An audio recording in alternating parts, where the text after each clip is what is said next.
Hey everyone, welcome back to my channel. Today I want to discuss how to hold and store Bitcoin properly.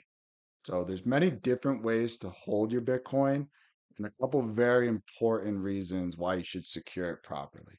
One of the more important reasons is Bitcoin's up over 132% in just the last year. Bitcoin has outperformed every other asset class. So before you can think of how you're going to hold it, how you're going to store it, you're going to need to buy some Bitcoin. I recommend doing so on a Bitcoin only exchange like Strike. Here you can go with as little as a penny and invest it in Bitcoin. What's really important to remember here is that you do not need to buy a full Bitcoin. You can buy Bitcoin in any denomination that you choose.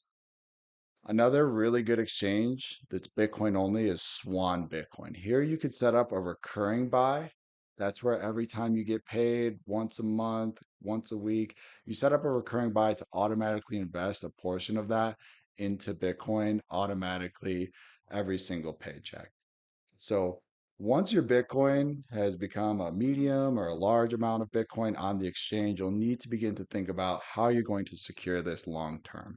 And when you're thinking about this, you need to think about not your keys, not your Bitcoin.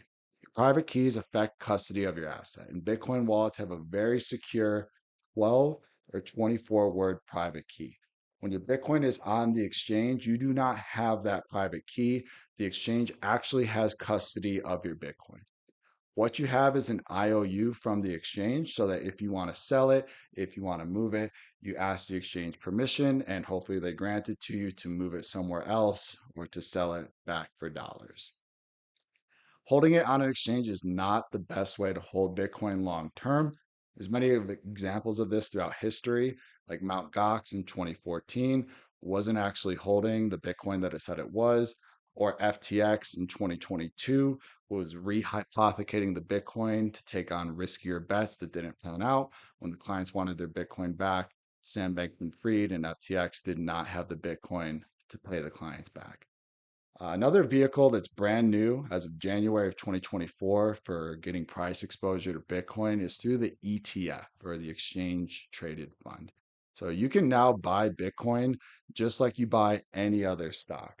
This is not the route that I'd recommend going to get your price exposure to Bitcoin, but if you are going to do it, I'd recommend doing it with the biggest company, and that's BlackRock or IBIT.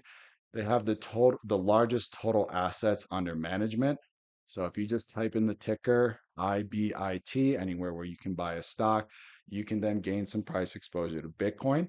You don't exactly have the self sovereignty over your money that you would if you hold it yourself, because again, you do not have the private keys. You're trusting BlackRock, you're trusting your brokerage to hold that Bitcoin for you. Now, this is a good way to hold Bitcoin in a tax deferred account like a 401k or an IRA, or if you're somebody who simply is not very tech savvy or going to remember a 12 or 24 word recovery seed phrase or private key.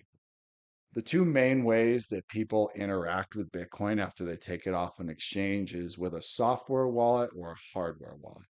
A software wallet is also known as a hot wallet because the private key has interacted with the internet. A hardware wallet is known as a cold wallet because your private key has never touched the internet.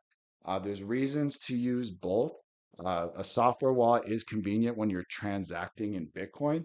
So if you wanted to go somewhere like Peony Farms in Colorado to get yourself some wine or some grass-fed steak, using the Moon Wallet, MUUN, is a great software wallet to do so. When you set it up, you'll have to set up a 12 or 24 word recovery seed phrase. This is your Bitcoin, it's in your custody, and it moves pretty fast. Great for transacting in Bitcoin, but I wouldn't keep more in your software wallet than you would keep in a real world physical wallet or purse. When you're thinking about your long term savings and how you're going to hold your nest egg of Bitcoin, you're going to want to do that with a hardware wallet or a cold wallet. The recovery seed phrase has never touched the internet and it's stored on the hardware itself. And if this is your first time using a hardware wallet, I highly recommend the Blockstream Jade. I'll leave a link in the description below. This is something that you would want to buy directly from Blockstream. You would never buy this device from a third party like Amazon or eBay or buying it used.